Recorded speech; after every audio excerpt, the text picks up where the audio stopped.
ये कहानी है एक राजा की है। एक चौथी पास राजा की कहानी है। एक अहंकारी राजा की कहानी है। एक भ्रष्टाचार ही राजा की कहानी है। आप लोगों ने राजा और रानी की कई कहानियां सुनी होंगी। इस कहानी में राजा तो है, रानी नहीं है।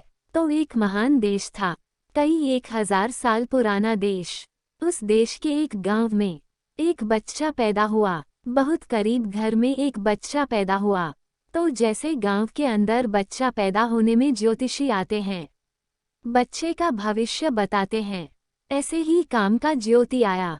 उसने बच्चे की कुंडली देखी और बच्चे की माँ को बोला कि माई, तेरा बेटा बड़ा होके बहुत बड़ा सम्राट बनेगा।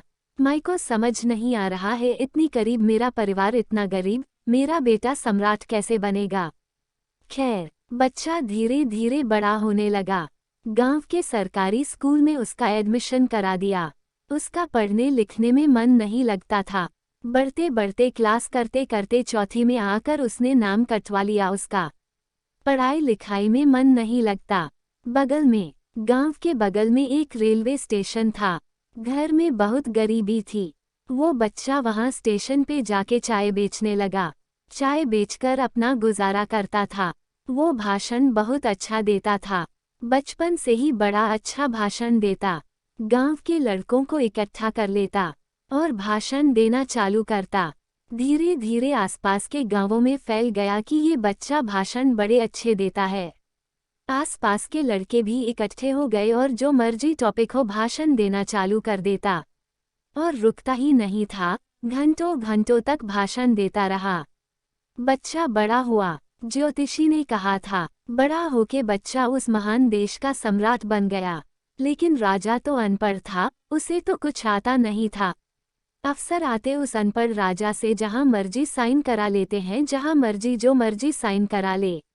वो राजा अनपढ़ था, उसे लगता था मैं अगर अफसरों से पूछूंगा तो मेरी कमजोरी सबके सामने प्रकट हो जाएगी। अफसरों को लगेगा मेरे को कुछ आता नहीं है। अफसर जो मर्जी लेके आते थे वहां साइन कर देता था। धीरे धीरे पूरे देश के अंदर फैल गया कि राजा अनपढ़ है, राजा अनपढ़ है। राजा को बड़ा बुरा लगने लगा। तो राजा ने कहीं से एक फर्जी डिग्री का जुगाड़ कर लिया। एक फर्जी डिग्री का जुगाड़ कर लिया। एक ही डिग्री का राजा बोला मैं हूँ। पर सच्चाई तो पूरे देश को पता थी, राजा तो अनपढ़ था। धीरे धीरे राजा अहंकारी भी होता गया और अहंकारी राजा और ऊपर से अनपढ़। जो मर्जी उस राजा के पास जाता, वो राजा से कुछ भी पास करा के ले आता। एक बार कुछ लोग गए, राजा को बोले जी नोटबंदी कर दो। नोटबंदी करने से भ्रष्टाचार खत्म हो जाएगा, आतंकवाद खत्म हो जाएगा। राजा को कुछ समझ नहीं आया और राजा की खूब चमकी मारी। उन्होंने राजा ने एक दिन शाम को टीवी पर आकर 8 बजे नोटबंदी कर दी। पूरे देश का बेड़ा गर्क हो गया। दोस्त लंबी लंबी बैंकों के सामने लाइनें लग गई। कई लोग मर गए, दुकानें बंद हो गई, रोजगार बंद हो गए, बड़ी बड़ी इंडस्ट्री बंद हो गई, पूरे देश का बेड़ा। फिर एक दिन कोई आके बोला जी 2000 का नोट ले आओ। राजा 2000 का नोट ले आया। 4 साल बाद कुछ लोग आके बोले जी 2000 का नोट बंद कर दो। राजा ने 2000 का नोट बंद कर दिया। राजा को अकल तो थी ही नहीं, बेवकूफ था, अनपढ़ था। कभी 2000 का नोट चालू करता था, कभी 2000 का नोट बंद करता था। एक बार कुछ लोग आके बोले जी ये किसानों के कानून बना दो, इस कानून से किसानों का भला होगा। राजा ने कानून बना दिए, पूरे देश के किसान सड़कों पर उतर आए। 750 किसान मर गए आंदोलन में और 1 साल के बाद राजा को वो तीनों कानून वापस लेने पड़े। एक बार उस देश के अंदर बहुत बड़ी महामारी फैल गई। चारों तरफ महामारी फैल गई, लोग मारने लगे। किसी ने आके बोला जी थाली बजवा, वो तो देश ठीक हो जाएगा। तो राजा ने पूरे देश में थाली और चम्मच बजवा दिए। महामारी तो नहीं बचेगी, महामारी तो फैल ही रही। किसी ने आगे कहा जी डॉक्टरों की जरूरत पड़ेगी, दवाइयों की जरूरत पड़ेगी, इंजेक्शन की जरूरत पड़ेगी, तब महामारी रुकेगी। राजा अपने दोस्तों का बड़ा ख्याल रखता था। उसके दोस्त थे। एक दोस्त ने 10,000 करोड़ रुपए चोरी कर लिए। राजा ने उसको देश से भगा दिया। दूसरे दोस्त ने 20,000 करोड़ चोरी कर लिया। राजा ने उसको भी देश से भगा दिया। और एक दोस्त ऐसा था जिससे राजा की ज्यादा ही दोस्ती थी। कौन था? उसको उन्होंने सारे एयरपोर्ट भेज दिए, सारे जहाज बेच दिए, सारे सी पोर्ट बेच दिए, उन्होंने आसमान बेच दिया है, जमीन बेच दी राजा ने, खजाने बेच दी उस राजा। उस दोस्त पे राजा मेहरबान। राजा का एक और दोस्त था। वो दोस्त इतना गंदा था कि उसने कुछ अंतर्राष्ट्रीय खिलाड़ी महिलाओं के साथ बदतमीजी करी, लेकिन राजा ने दोस्ती नहीं छोड़ी। मजाल जो उस दोस्त के ऊपर कोई आ जाए। राजा उस दोस्त के साथ खड़ा रहा, लेकिन उसने खिलाड़ियों का एक नहीं सुना। राजा का एक और दोस्त था।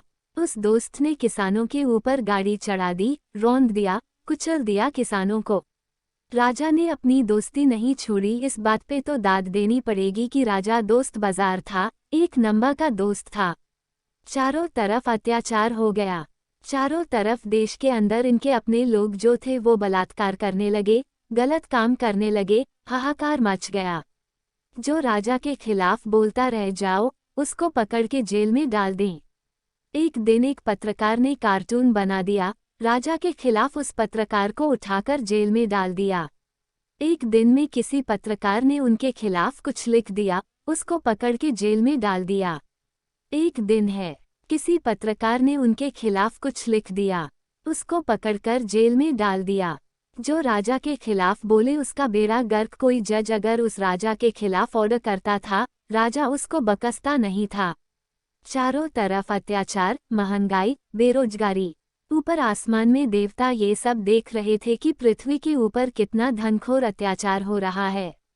सारे देवता इकट्ठे हुए, देवताओं ने मीटिंग करी। सारे देवता मिलकर शिवजी महाराज जी के पास गए और कहा, महाराज कुछ करो, पृथ्वी के ऊपर अन्याय हो गया, अत्याचार हो गया, चारों तरफ बलात्कार, चारों तरफ हाहाकार मचा हुआ है, जनता परेशान हो रही है। पृथ्वी जी माँ शिवजी महाराज जी ने अपनी तीसरी आंख खोली और दोस्तों, यहाँ प्रचंड पृथ्वी के ऊपर अजीब अजीब घटनाएं घटने लगी। उज्जैन के अंदर महाकाल की 6-7 ऋषियों की बड़ी बड़ी 10 फुटा भारी भारी मूर्तियों की एक दिन बारिश और तूफान आया और 6 की 6 मूर्तियां टूट गई। लोगों ने कहा बड़ा अपशकुन हो रहा है, बड़ा अपशगुन हो। एक दिन एक ट्रेन एक्सीडेंट हो गया, 250 से ज्यादा लोगों की मौत हो गई। लोगों ने कहा बड़ा अक्षम। और एक दिन खन खो और बारिश आई, तूफान आया, ऊपर से आकाश बनी हुई। सारे देश की जनता को भगवान ने कहा कि आप महान देश के दोगे क्या कर रहे हो, उठो खड़े हो जाओ और इस अहंकारी राजा के खिलाफ सब लोग मिलकर आवाज उठाओ, भगवान आपके साथ है। और उसके बाद दोस्तों सोई हुई जनता जाग गई और 1 साल के अंदर उसे इनकारी राजा का राजपाट जनता ने उखाड़ के फेंक दिया और उसके बाद वो महान देश दिन दूनी रात चौगुनी प्रगति करने लगा। ये कहानी बड़ी पवित्र कहानी है। इस कहानी को सुनने से और सुनाने से परिवार का, समाज का और देश का बहुत भला होता है। इससे ज्यादा शेयर कीजिए, ज्यादा से ज्यादा लोगों तक पहुंचाइए ताकि ज्यादा से ज्यादा लोग इसे सुन सके, इसे समझ सके।